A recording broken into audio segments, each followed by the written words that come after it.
ಇವಾಗ ಕುರ್ಚಿ ಬಿದ್ದೋಗ್ಬಿಟ್ಟೈತೆ ಅದನ್ನ ಹೆಂಗೆ ಮತ್ತೆ ರೀಸ್ಟಾರ್ಟ್ ಹೆಂಗೆ ಎಷ್ಟು ದಿನ ಆದ್ಮೇಲೆ ಅದನ್ನ ತೆಗಿಬೇಕು ಅಂತ ಏನಾದ್ರು ಇದೆಯಾ ಅಣ್ಣ? ಇಲ್ಲ ಇಮಿಡಿಯೇಟ್ ಬಟ್ಟಿಗಳೆಲ್ಲ ಬಿಚ್ಚಾಕ್ತಾರೆ. ಬಿಚ್ಚಾಕಿ ಈಗ ಅಣ್ಣ ಅದು ದೇವ್ರ ಹತ್ರ ಹೋಗ್ಬಿಟ್ಟು ಕೇಳ್ತಾರೆ ಅಂತ ಅಂದ್ಬಿಟ್ಟು ಅಂದ್ರಲ್ಲ, ಇಷ್ಟೇ ಅಡಿ ಕಟ್ಬೇಕು ಅಂತ ಅಂದ್ಬಿಟ್ಟು ಅದ್ರನ್ನ ಯಾವ್ದು ಕೇಳ್ತಾರ? ಇಲ್ಲ ಇಲ್ಲ ಅದು ಈ ನಡುವೆ ಪೈಪಟ್ಟಿಗೆಲ್ಲ ಕಟ್ಟೋದು. ಅವ್ನು ಯಾವನು ಹೇಳ್ತಾನೆ ರೇಸ್ ಮಾಡಿ ಪ್ರಪಂಚನ ಹಾಳು ಮಾಡ್ದಂತೆ. ನಾನು ಇವಾಗ ಹುಚ್ಚನಾಯಿ ಅಲ್ಲೊಂದು ಬೊಗಳ್ತಾ ಐತೆ ಎಗರ್ತಾ ಐತೆ ಅಂದ್ರೆ ನಾವ್ ಅದನ್ನ ನೋಡ್ಕೊಂಡು ಹೋದ್ರೆ ಅಪ್ಪ ಈ ಹುಚ್ಚನಾಯಿ ಇದು ಕಚ್ಚಿ ಬಿಡ್ತದೆ ಇದು ಅದನ್ನ ಇಗ್ನೋರ್ ಮಾಡ್ಬೇಕು. ಇವಾಗ ಕೆಲವೊಂದು ಓರಿಗಳು ಅಡ್ನಾಮ ಅಂತ ಅಂದವಾಗ ಹೌದು ಅಡ್ನಾಮ ಹೇಳಲೇಬೇಕು. ಯಾಕಂತಂದ್ರೆ ಒಂದು ಬಿತ್ತನೆ ಓರಿ ನಿಂಕ ಸಾವಿರಾರು ಕರ ಹುಟ್ಟೋದು. ಹೌದು, ಒಂದು ತಪ್ಪು ಒಬ್ಬನ ಮನೆ ಉದ್ದಾರಕ ಮಾಡಕ್ ಹೋಗಿ ಸಾವಿರಾರು ಲಕ್ಷಾಂತರ ಮನೆ ಹಾಳು ಮಾಡಕ್ ಆಗ್ತದ? ನನ್ನ ಮನೆಯಲ್ಲಿ ಇಷ್ಟು ಲಕ್ಷದ ಓರಿ ಐತೆ ಇವತ್ಗೆಲ್ಲಾದ್ರೂ ಹೇಳಿದ್ದೀನ ಒಂದು ವಿಡಿಯೋನಲ್ಲಾದ್ರು ಒಂದು ಹೊಲ ಉಳಕ್ ಹೇಳು ಇದು ಮಾಡಕ್ ಹೇಳು ರೈತನು ಅಂತ ಅವ್ರಿಗೆ ಏನ್ ಹೇಳ್ತೀನಿ ಅಂತಂದ್ರೆ, ಸಾವಿರಾರು ಎಕರೆ ಜಮೀನಿಗೆ ಇರ್ತಾನೆ, ಜಮೀನ್ದಾರನ ಅನ್ಸ್ಕೊಂತಾನೆ ಸಾವಿರಾರು ಎಕರೆ ಹೋಗಿ ಅವನೇ ಹೋಗಿ ಕೂಲಿ ಮಾಡಕತ್ತದ? ಇನ್ನೆಂತ ದಡ್ಡ ವಿವೇಚನೆ ಇಲ್ದಿರ ಅವಿವೇಕಿಗಳ ಅವ್ರೆ ಅನ್ನೋದು ತಿಳ್ಕೊಂಡ್ಬೇಕಿದ್ರ. ಕಿಸಿಯಾಕ್ ಆಗ್ದಿರ ಇರೋನು ಕುಣಿಯಾಕ್ ಆಗ್ದಿರ ಇರೋನು ನೆಲ ಡೊಂಕ ಅನ್ನೋದು ನಿಜನೇನಣ್ಣ. ಇನ್ನ ಅವ್ನ ನೇರವಾಗ ಜಾಗ ಗದ್ದೆನ್ ಕ್ಲೀನ್ ಮಾಡಿಲ್ಲ ಅವನು. ಮೀಡಿಯಾ ಮುಂದೆ ಬಂದ್ ಮಾತಾಡ, ಮೀಡಿಯಾ ಮುಂದೆ ಬಂದು ಅವನಂಗೆ ಇವನಿಂಗೆ ಇವಂದಂಗೆ ಅಂತ ನಾನು ಯಾವತ್ತಿಗೂ ಹೇಳಿರಿಲ್ಲ. ಹಳ್ಳಿ ಕಾರ್ ಅಂತ ಬಂದವಾಗ ಹಳ್ಳಿ ಕಾರ್ ಏನ್ ಬೇಕು ಅದ್ರನ್ನೇ ನಾನು ಮಾಡಿರೋದು. ರೇಸ್ ಅಂತ ಅಂದವಾಗ ಹಳ್ಳಿ ಕಾರ್ ರೇಸೇ, ಹಳ್ಳಿ ಕಾರ್ ದನನೇ ಉಳಿಬೇಕು ಅಂತ ಅನ್ಬಿಟ್ಟು ಅದ್ರದ್ದು ನಾವ್ ಹೇಳ್ಕೊಂಡ್ ಬಂದ್ರೆ ಆಗಲ್ಲ, ಇದನ್ನ ಕಾರ್ಯರೂಪದಲ್ಲಿ ತೋರ್ಸ್ಬೇಕು ಅನ್ಬಿಟ್ಟು ಬೆಂಗಳೂರಲ್ಲಿ ಹಳ್ಳಿ ಕಾರ್ ರೇಸು, ಹೆಣ್ಣಸ್ಗಳ ರೇಸು, ಬೀಜದೋರಿ ರೇಸು ಅಂತ 3 ಕ್ಯಾಟಗರಿ ಮಾಡಿ ಶ್ರಮ ಪಟ್ಟು ಕಷ್ಟ ಬಿದ್ದು ಏನಾದ್ರೂ ಮಾಡ್ಕೊಂಡ್ಲಿ ಅದು ಉತ್ತರ ಕೊಡ್ತದೆ ಕೆಲಸ. ಏನೂ ಮಾಡ್ದಿರಾ ಅವನ್ನ ಬೈಕೊಂಡು ಇವ್ರನ್ನ ಬೈಕೊಂಡು ಏನ್ ಮಾಡಕ ಸಾಧ್ಯ? ನಮ್ ಮನೆಗ ಅವನೇ ಅಂತಂದ್ರೆ 100 ಜನ 100 ಕುತಂತ್ರ ಮಾಡ್ಲಿ ನಮ್ಮ ಮೇಲೆ ಏನು ನಡೆಯಲ್ಲ. ಅಯ್ಯಪ್ಪನ್ ನಮ್ ಕಿರ್ತಾನೆ. ಚೇರ್ ಹಿಂಗೆ ಎದ್ಬಿಟ್ಟು ಹಿಂಗೆ ನೋಡ್ಬಿಟ್ಟು ಹಂಗೆ ಸೈಲೆಂಟ್ ಆಗಿ ಕುತ್ಕೊಂಡ್ಬಿಟ್ರು ಅಷ್ಟೇ. ಅವ್ರ ಯೋಗ್ಯತೆ ಅರ್ಥ ಮಾಡ್ರಿ. ಜಾತ್ರೆ ಎಷ್ಟು ದಿನ ನಡೆಯುತ್ತೆ ಮತ್ತೆ ಅದನ್ನ ಯಾವಾಗ ವಾಪಸ್? ಹಣ ಕುರ್ಜುಗಳದ್ದು ವಿಚಾರ ಅಂದ್ರೆ ಶಿವರಾತ್ರಿ ದಿನ ಹೋಗಿ ಅಮ್ಮನಕಾಯಿ ಶಿವ ಪೂಜೆ ಮಾಡಿ ಹೂವ ಕೇಳ್ತಾರೆ. ಶಿವರಾತ್ರಿ ದಿನ ಅವತ್ತು ಕೇಳ್ದವಾಗ ಆ ಅಮ್ಮನು ಹೂವ ಕೊಡ್ತಾಳೆ, ಕಟ್ರಿ ಕುರ್ಜು ನಾನಿದ್ದೀನಿ ಅಂತ. ಅವಾಗ ಬಂದು ಗ್ರಾಮಗಳದಾಗ ಕುರ್ಜು ಕಟ್ಟು. ಎಷ್ಟು ದಿನ ನಡೆಯುತ್ತಣ್ಣ? ಆವತ್ತು ಸ್ಟಾರ್ಟ್ ಕುರ್ಜುಗಳನ್ನ ಈಚ್ ಕೇಳ್ದು ಆಮೇಲೆ ಕಟ್ಟೋದು ಇದನ್ನ. ಓಕೆ ಅಣ್ಣ, ಇವಾಗ ಕುರ್ಜು ಬಿದ್ದೋಗ್ಬಿಟ್ಟೈತೆ ಅದನ್ನ ಹೆಂಗೆ ಮತ್ತೆ ರೀಸ್ಟಾರ್ಟ್ ಹೆಂಗೆ? ಎಷ್ಟು ದಿನ ಆದ್ಮೇಲೆ ಅದನ್ನ ತೆಗಿಬೇಕು ಅಂತ ಏನಾದ್ರು ಇದೆಯಾ ಅಣ್ಣ? ಇಲ್ಲ ಇಮಿಡಿಯೇಟ್ ಬಟ್ಟಿಗಳೆಲ್ಲ ಬಿಚ್ಚಾಕ್ತಾರೆ. ಬಿಚ್ಚಾಕಿ ಆ ವರ್ಷ ಬಿಟ್ಟು ಇನ್ನೊಂದು ವರ್ಷ ಕಟ್ಟು. ನೆಕ್ಸ್ಟ್ ವರ್ಷದಿಂದಾನೆ ಕಟ್ಬೋದು. ಈಗ ಅಣ್ಣ ಅದು ದೇವ್ರ ಹತ್ರ ಹೋಗ್ಬಿಟ್ಟು ಕೇಳ್ತಾರೆ ಅಂತ ಅಂದ್ಬಿಟ್ಟು ಅಂದ್ರಲ್ಲ, ಇಷ್ಟೇ ಅಡಿ ಕಟ್ಬೇಕು ಅಂತ ಅಂದ್ಬಿಟ್ಟು ಅದ್ರನ್ನ ಯಾವ್ದು ಕೇಳ್ತಾರ? ಇಲ್ಲ ಅದು ಈ ನಡುವೆ ಪೈಪಟ್ಟಿಗೆಲ್ಲ ಕಟ್ಟೋದು. ಅಣ್ಣ ಇವಾಗ ಬಿದ್ದೋಗ್ಬಿಟ್ಟಿತ್ತಲ್ಲ ಅದನ್ನ ನೆಕ್ಸ್ಟ್ ಇಯರ್ ಎಳಿಬೋದಾ ಹೆಂಗೆ ಅಂತ ಅಣ್ಣ? ಮತ್ತೆ ಹೂವನ್ ಏನಾದ್ರು ಕೇಳ್ಬೇಕಾ ಹೆಂಗೆ ಅಂತ? 1 ವರ್ಷ ಬಿಟ್ಟು ಇನ್ನೊಂದು ವರ್ಷ ಕಟ್ತಾರೆ. 1 ವರ್ಷ ಬಿಟ್ಟು.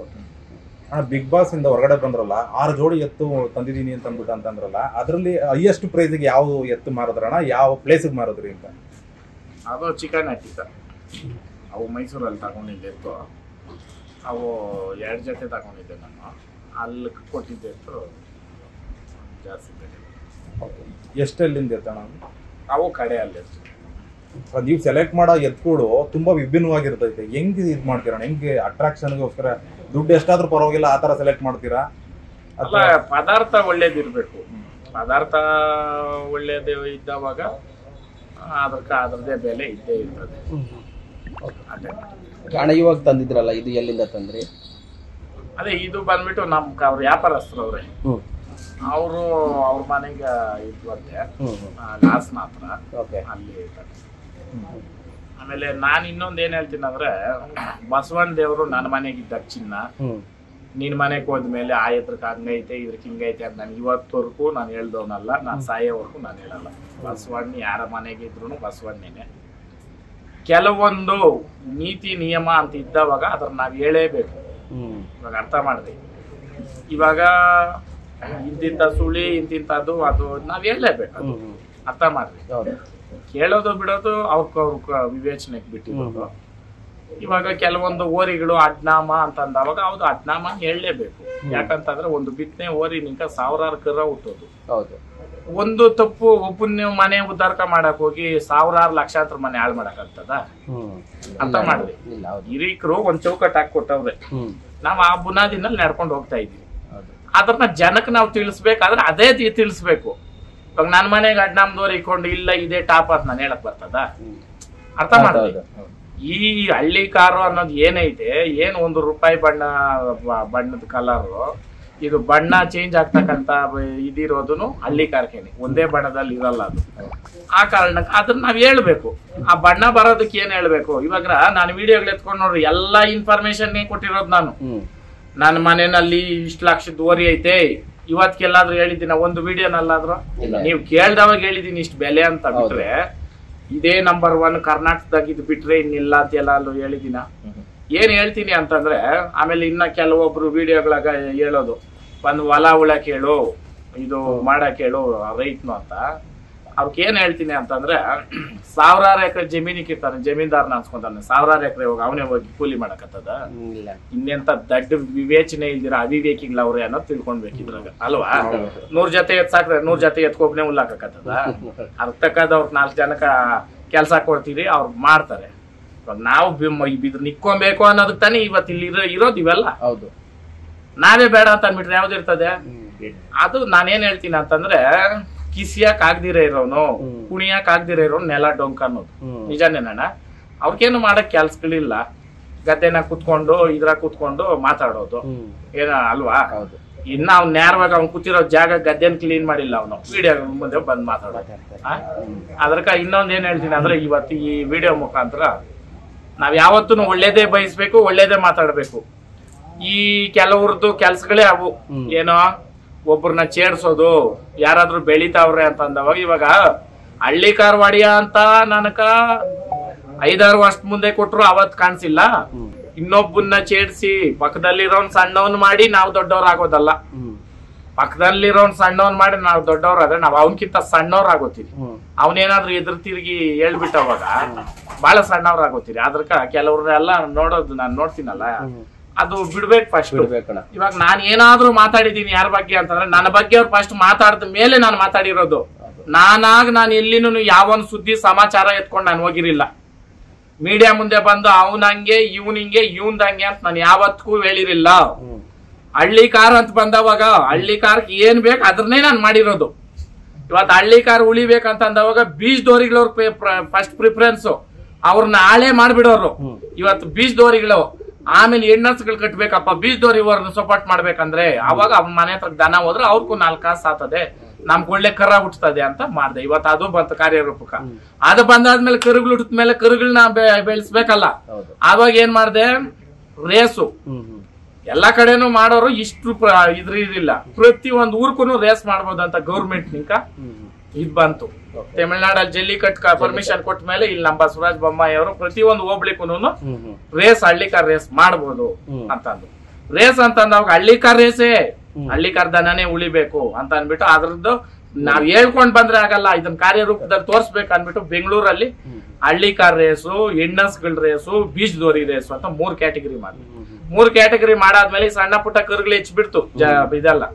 ಬರೋ ವರ್ಷಕ್ಕೆ ಕರುಗಳ ರೇಸ್ ಮಾಡ್ತೀನಿ ಅಂತ ನಾನು ಹೇಳ್ದೆ. ಕರುಗಳ ರೇಸ್ ಮಾಡ್ತೀನಿ ಅಂತ ಅಂದಾಗ ಚಿಕ್ಕ ಹುಡುಗನು 7ನೇ ಕ್ಲಾಸ್ ಹುಡುಗನು 10ನೇ ಕ್ಲಾಸ್ ಹುಡುಗನು ಎಲ್ರೂ ಹುಡುಗರವರ್ಗೂನು ಎತ್ಕಟ್ಟವ್ರು ಆಗೋದು. ಸ್ಕೂಲ್ಗೆ ಹೋಗಿ ಬಂದು ಒಂದೊಂದ್ ಎತ್ನ ಟ್ರೈನ್ ನಮ್ಗೆ ಮಾಡೋದು. ಎಷ್ಟು ಖುಷಿ ಆಗ್ತದೆ ಈ ಡೆವಲಪ್ಮೆಂಟ್. ನಾವ್ ಇದ್ರ ನಾವು ಖುಷಿ ಪಡ್ಬೇಕಾ ಇಲ್ಲ? ಅವ್ನ ಯಾವನು ಹೇಳ್ತಾನೆ ರೇಸ್ ಮಾಡಿ ಪ್ರಪಂಚನ ಹಾಳು ಮಾಡ್ದಂತೆ. ನಾನು ಅರ್ಥ ಮಾಡ್ರಿ, ಇವತ್ತು ಆ ರೇಸ್ ಮಾಡಿದ್ಕೆ ಎಷ್ಟು ದನ ಉಳಿತು. ಇವತ್ತು ಟ್ರ್ಯಾಕ್ಟರ್ ಬಂದು ಹೊಲ ಉಳೋದು ಹೋಯ್ತು, ಅರ್ಥ ಮಾಡೋಣ. ಟ್ರ್ಯಾಕ್ಟರ್ಗಳು ಬಂದು ಅದು ಇದು ಸಾಗಿಸೋದು ಹೋಯ್ತು. ಇವಾಗ ಒಂದು ಜೋಡಿ ಎತ್ಕಾಕೋ ಲೋಡು, ಆ 10 ಜೋಡಿ ಎತ್ತದು ಒಂದ್ ಟ್ರ್ಯಾಕ್ಟರ್ ಹಾಕ್ತಾರೆ, ಅರ್ಥ ಮಾಡ್ರಿ. ಅದ್ರನ್ನ ಇವಾಗ ನಾನ್ ಕೇಳ್ಸುದ್ನ ಇದ್ ಮಾಡ್ದ್ನ. ಇದು ಏನಂತಂದ್ರೆ ಅವಿವೇಕಿತನ, ಹೊಟ್ಟೆ ಕಿಚ್ಚು, ಅವರು ಬೆಳೆದ್ ಬಿಡ್ತಾರೆ, ಇದಾಗ್ಬಿಡ್ತಾರೆ ಅಂತ. ಅದಕ್ಕೆ ಏನ್ ಹೇಳ್ತೀನಿ ಅಂತಂದ್ರೆ, ಶ್ರಮ ಪಟ್ಟು ಕಷ್ಟ ಬಿದ್ದು ಏನಾದ್ರೂ ಮಾಡ್ಕೊಂಡ್ಲಿ ಅದು ಉತ್ತರ ಕೊಡ್ತದೆ ಕೆಲಸ. ಏನೂ ಮಾಡ್ದಿರಾ ಅವನ್ನ ಬೈಕೊಂಡು ಇವ್ರನ್ನ ಬೈಕೊಂಡು ಏನ್ ಮಾಡಕ್ ಸಾಧ್ಯ ಅಲ್ವಾ? ಆ ಕಾರಣಕ್ಕೆ ಯೂತ್ಸ್ಗೆಲ್ಲ ನಾನು ಹೇಳೋದು ಒಂದೇನೇನೆ, ನಾವ್ ಯಾವತ್ತೂ ನಮ್ ಬದುಕಿ ಹೆಂಗಿರ್ಬೇಕಂದ್ರೆ ಪಾರದರ್ಶವಾಗಿ ಇನ್ನೊಬ್ರಿಗೆ ಇನ್ಸ್ಪೈರ್ ಆಗಿ ಬದುಕ್ಬೇಕು ನಾವು ಅಲ್ವಾ? ಆ ಕಾರಣಕ್ಕ ಇವತ್ತು ನಮ್ಮ ಮನೆಯಲ್ಲಿರೋ ದನ ಎಷ್ಟಣ್ಣ ನೋಡ್ರಿ, ಅಲ್ಲಿಂದ ವಿಡಿಯೋ ಹಾಕ್ರಿ, ಅರ್ಥ ಆಯ್ತಾ? ಇದು ನಮ್ಮ ಮನೆಯ ಫುಲ್ಲು ಇಷ್ಟು ದನ ನಾವು ಸಾಕೋದು, ಅರ್ಥ ಆಯ್ತಾ? 1 ಎತ್ ಕಟ್ಟಿರೋನು ರೈತನೇ, 100 ಎತ್ ಕಟ್ಟಿರೋನು ರೈತನೇ. ಅದರಲ್ಲಿ ಏನಿಲ್ಲ. ನಮ್ಮ ಮನೆಗೆ ನಾವು ಕಟ್ಕೊಂಡ್ ಬಂದ್ಬಿಟ್ಟು ನಾನು ಇಡೀ ಪ್ರಪಂಚಕ್ಕೆ ನಾನು ಮಾಡ್ದೆ ಅಂತ ಹೇಳಕ್ ಬರ್ತದ? ನಾವು ದನ ಕಟ್ಟಿ ನಾನ್ ಕಮಿಟಿ ಮಾಡಿ ಅಣ್ಣ ನಮ್ ದನ ಬಿಟ್ಟಿಲ್ಲ, ನಾವೇ ಮಾಡಿಸಿ ನಾವೇ ತಕೊಂಡೋದು. ಎಷ್ಟು ಮಾತ್ರ ಗಣಿಸ್ತಾನ ಅದು? ಹೌದಾ ಇಲ್ಲ? ಅದ್ರ ಬದಲು ನಾವೇ ಹೋಗಿ ಎಷ್ಟು ಲಕ್ಷ ಬೇಕು ಅಷ್ಟು ಲಕ್ಷಕ್ಕೆ ಒಂದು ಕಪ್ ತಕೊಂಡ್ಬಂದು ಇಕ್ಕೊಂಡ್ಬಿಟ್ಟು ನಾವೇ ಗೆದ್ದಿದ್ದ ಅಂತ ಇಕ್ಕೊಂಡ್ಬಿಡ್ಬೋದಲ್ಲ. ಅದ್ರಕ ಆಮೇಲೆ ಆಯೋಜನೆ ಮಾಡಿ ರೇಸ್ ಮಾಡಿದಾಗ ಅಣ್ಣ ಈ ರೇಸ್ ಎತ್ತಾಕ್ಬೇಕು ನೀನು ಅಂದ್ರು. ಬೇಡಪ್ಪ ನಮ್ಗೆ ಅದು ಬೇಡ. ಇವತ್ತು ನಾನು ಹೇಳೋದದೇ, ನಮ್ಮ ಮನೆಗೆ ರೇಸ್ ಎತ್ತು. ಯಾಕಂದ್ರೆ ನಾವು ಮೆರವಣಿಗೆ ಇತ್ತು ಮೆರೆಸ್ತೀನಿ ಬಸಪ್ಪನ, ಮೆರೀತಾ ಇರ್ಬೇಕು ಬಸಪ್ಪನು. ನನ್ನ ಪ್ರಾಣ ಇರೋವರ್ಗು ನಮ್ಮ ಮನೆಗೆ ಎತ್ತಿಲ್ದಿದ್ದ ದಿನ ಇರಲ್ಲ. ಅದು ಶಾಶ್ವತ. ಇವತ್ತು ಏನಾದ್ರೂ ನಾನು ಗಳಿಸಿದೀನಿ ಅಂತಂದ್ರೆ ಅಯ್ಯಪ್ಪನ್ಕ್ ಮಾಡಿರೋ ಸೇವೆ, ನಿಂಕ ಬಸವಣ್ಣಕ್ ಮಾಡಿರೋ ಸೇವೆನೇ ಇವತ್ತು ಉಳ್ದಿರೋದು. ಅದಕ್ಕೆ ಜನಗಳಿಗೂ ನಾನು ಹೇಳೋದಷ್ಟೇ, ಅಯ್ಯಪ್ಪನ ಪಾದ ಇದು ಮುಟ್ಬಿಟ್ರೆ ನಾವು ನಮ್ಮ ಮನೆಗೆ ನಾವನೇ ಅಂತಂದ್ರೆ 100 ಜನ 100 ಕುತಂತ್ರ ಮಾಡ್ಲಿ ನಮ್ಮ ಮೇಲೆ ಏನು ನಡೆಯಲ್ಲ. ಅಯ್ಯಪ್ಪನ್ ನಮ್ಗೆ ಇರ್ತಾನೆ, ಆಶೀರ್ವಾದ ಮಾಡಿ. ಹೌದಣ್ಣ? ನಡೆದಾಡೋ ದೇವ್ರು ಅನ್ನೋದು ಏನಾನ ಈ ಕಲಿಯುಗದಾಗ ಇದ್ರೆ ಬಸವಣ್ಣ ದೇವ್ರು ಒಂದೇನೆ. ಹೌದಾ? ಆ ಕಾರಣಕ್ಕ ಬಸವಣ್ಣ ಉಳ್ಸೋ ನಿಟ್ಟಿನಲ್ಲಿ ಇನ್ನ ಮುಂದೇನು ಅಷ್ಟೇ 101 ಓರಿ ತರಿಸ್ಬೇಕು ಬೆಂಗಳೂರ್ಕ. 101 ಇಲ್ಲ ಅಂದ್ರೂ ಎಷ್ಟನ ಬರ್ಲಿ ಓರಿಗಳು. ಇವಾಗ ಒಬ್ರೇ ಪುಣ್ಯಾತುಮ್ರು 50 ಓರಿ ಇಕ್ಕವ್ರಿ, ಇನ್ನ ಒಬ್ರೊಬ್ರು 2 3 ಆ 2. ಯಾಕಂದ್ರೆ ದನ ಕಟ್ತವೆ ದಿನಾನು ನಾವು.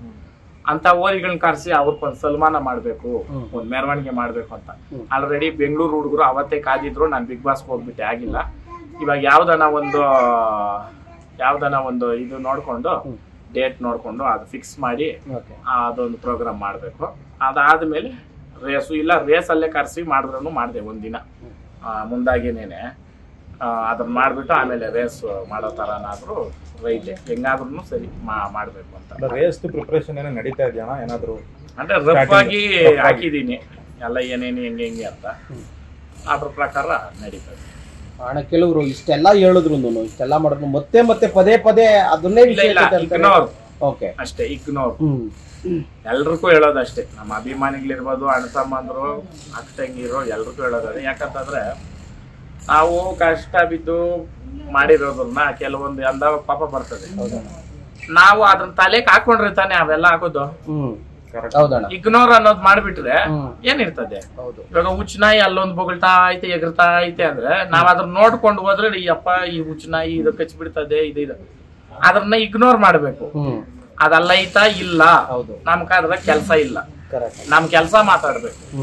ಇವಾಗ ನೆನ್ನೆ ಮಾಗಡಿಗೆ ಹೋದವಾಗ ಹಿಂಗೆ ಒಂದು ರೌಂಡ್ ಬಂದಿದ್ದಷ್ಟೇ, ಕಾರ್ಮಿಕ ಕೆಳಗೆ ಇಳಿಯಕ್ಕಾಗಿಲ್ಲ, ಅಷ್ಟೇ ಜನ, ಅಷ್ಟು ನಾವು ಗಳಿಸಿರೋದು. ಅದು ಕೆಲವ್ರಿಗೆ ಗೊತ್ತಾಗಲ್ಲ. ಅಲ್ಲ ಗೊತ್ತಾಯ್ತು, ಅಲ್ಲೇ ಗೊತ್ತಾಯ್ತು. ಚೇರ್ ಹಿಂಗೆ ಎದ್ಬಿಟ್ಟು ಹಿಂಗೆ ನೋಡ್ಬಿಟ್ಟು ಹಂಗೆ ಸೈಲೆಂಟ್ ಆಗಿ ಕುತ್ಕೊಂಡ್ಬಿಟ್ರು ಅಷ್ಟೇ. ಅವ್ರ ಯೋಗ್ಯತೆ ಅರ್ಥ ಮಾಡ್ರಿ. ಅದಕ್ಕ ಮಾಗಡಿ ರಂಗನಾಥ ಸ್ವಾಮಿ ಲಾಸ್ಟ್ ಪೂಜೆ ಅಯ್ಯಪ್ಪನು ಮಲ್ಕೊಬೇಕು, ಅದಕ್ಕೆ ಹೋದ್ರಿ. ಹೋಗಿ ಅಯ್ಯಪ್ಪನ ದರ್ಶನ ಮಾಡ್ಕೊಂಡು ಅಯ್ಯಪ್ಪನ ಆಶೀರ್ವಾದ ತಗೊಂಡು ಬಂದೆ. ಇಷ್ಟು.